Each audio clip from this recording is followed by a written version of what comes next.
This is the double motorcycle 1,000 pound capacity hitch carrier from WMA Store. There's the two motorcycle carriers. Then this big reinforced bar goes between those. It looks like it's really easy to assemble. There's two front tire stops. Those go on opposing sides. And underneath one of the carriers, there's a single ramp that will attach to the end. So you'll just pull that ramp out. So it looks real easy, and we'll just start this process. Comes with all your hardware and stuff. And then the anti-sway device. If you haul any kind of trailer or anything in your hitch, or a bunch of different styles of anti-tilt devices that really keep it from rocking side to side, and then keeps some of the flex down if you have a loose hitch. So check out those. Even if you don't buy this, get one of those anti-tilt devices. So I'm going to take this bar, these holes are going to face horizontally. I'll run that through there.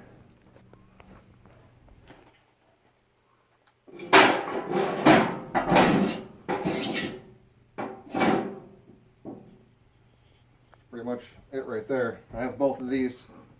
You can tell they're opposing. Wheels face opposite sides, basically. You can tell by the bolts and stuff.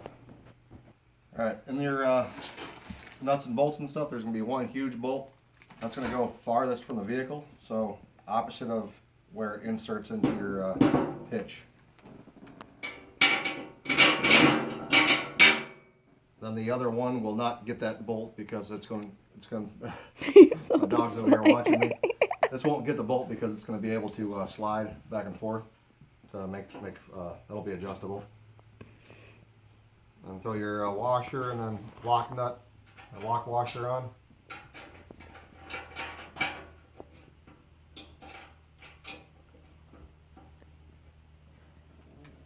Apparently it's a better view over here. See from my side. And you'll use these angled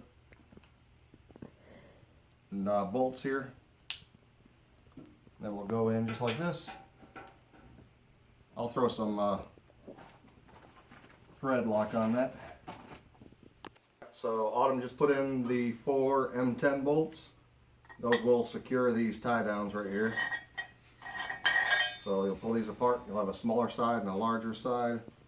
The smaller side goes towards the back of the vehicle with those tie downs facing up. The whole thing's facing upside down now, so you'll put that in. Alright, so she put that in there, and this will go in the other side. Here you go, take this and pull that in there. And then just run that right through.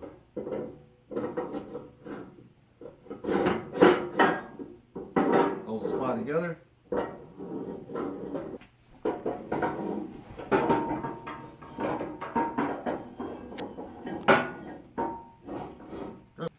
And you'll have 3 bolts. That'll be for your anti-sway bracket.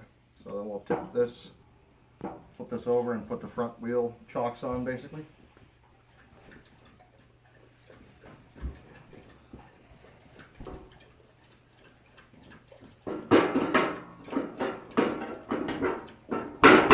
So you can see on these wheel chocks, there's 2 positions that you can put them in if you have a smaller wheelbase vehicle, basically, and there's little dog ears or tabs sticking out of the side here.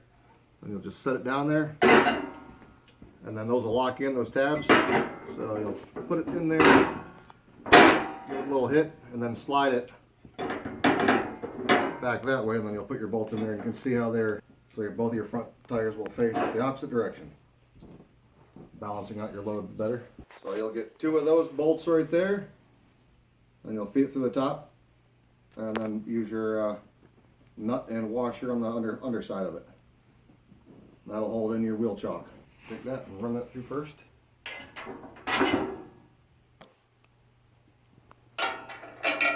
So she just ran her bolt through, and then now you're going to put your washer on first, and then the lock washer. On the bottom.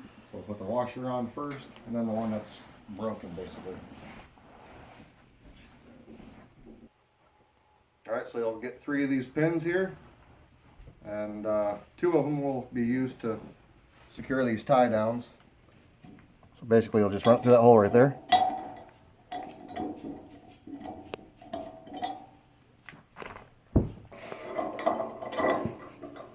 Again, this is from WMA Store.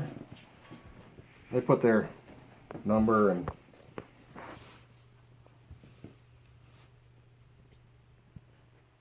website all over it. And you'll have your last 3rd pin will go to secure your ramp. The ramp is located right underneath, you can put it underneath either one, it looks like.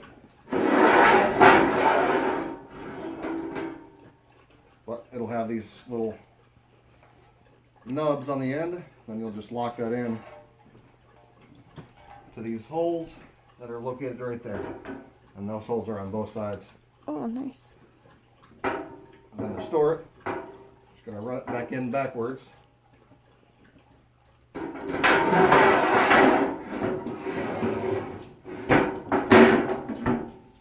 there's a little tab that's underneath here that'll secure to. And just take your pin again and secure it right in that hole there.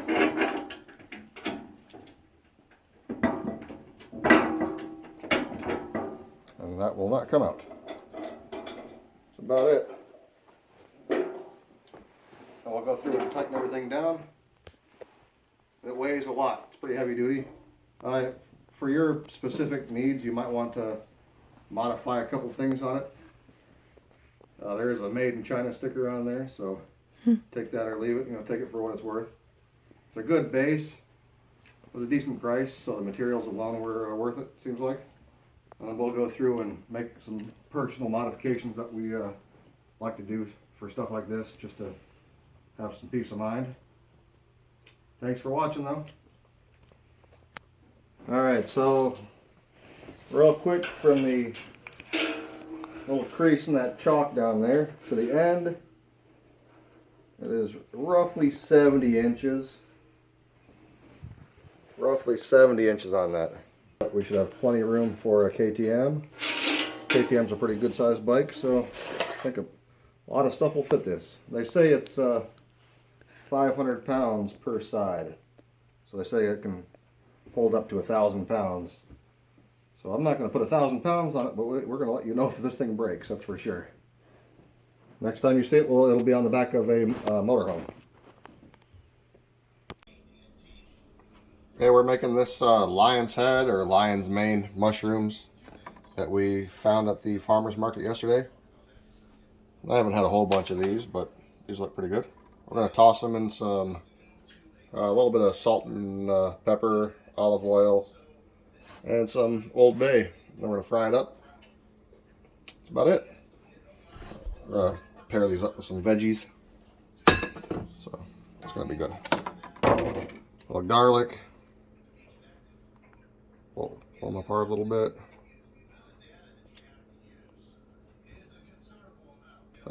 Maybe some overseas too, in Asia, I think I was reading. Sweet. Toss a little bit more oil in here.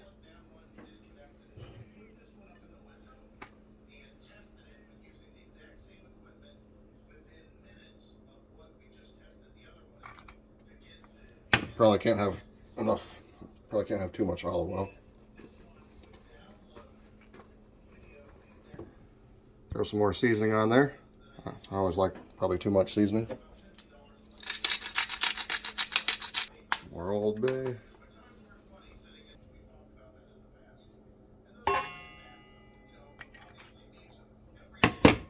Probably 2 or 3 tablespoons of olive oil, looks like.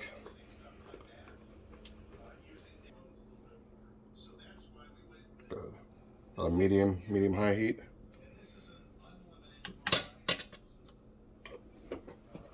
We'll just fry these till golden brown. Look nice and seasoned. A little bit of oil on there too. All right, now turn the heat back down.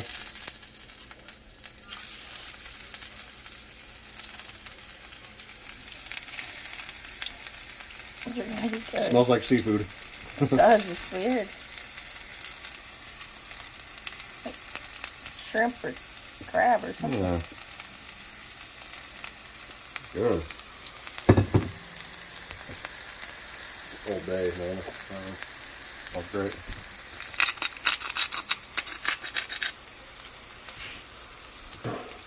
Good. I'll just brown those up. Give them a little turn. From the south, we eat a lot of mushrooms and I love mushrooms. wild stuff in the south, so. Well, people up in the north seem to also, so I that's like good. the mushrooms Yeah. here. Got some really good northern mushrooms, morels, if you like morels.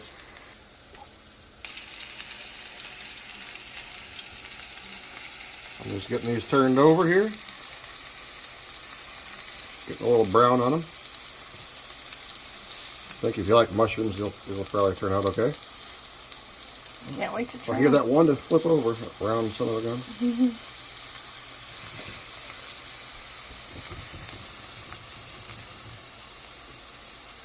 Good.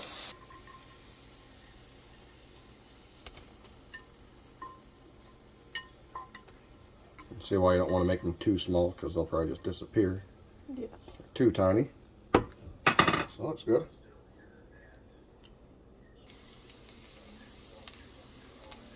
Smells amazing. It smells so good.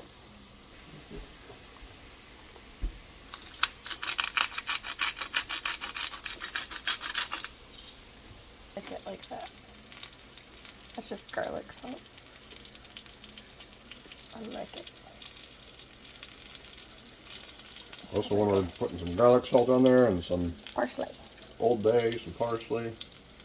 Should be good. Really, doctor knows that.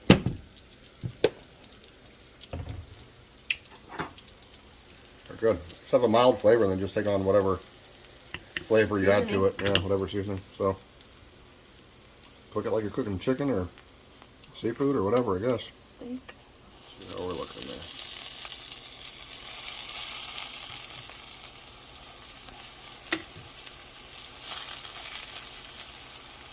Yum. Oh my goodness.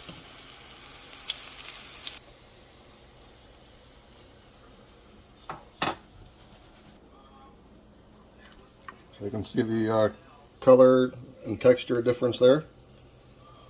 I don't think you can really go wrong making these. You just make them however you like them. So it seems like to me.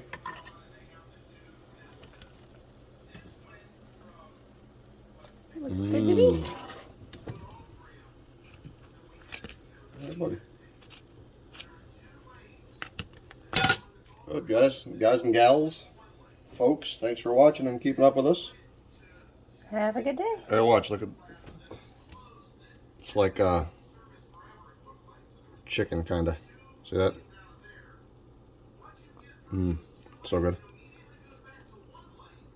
It's like jerky chicken stuff. You can do a lot with these. I like the crispy ones. Oh.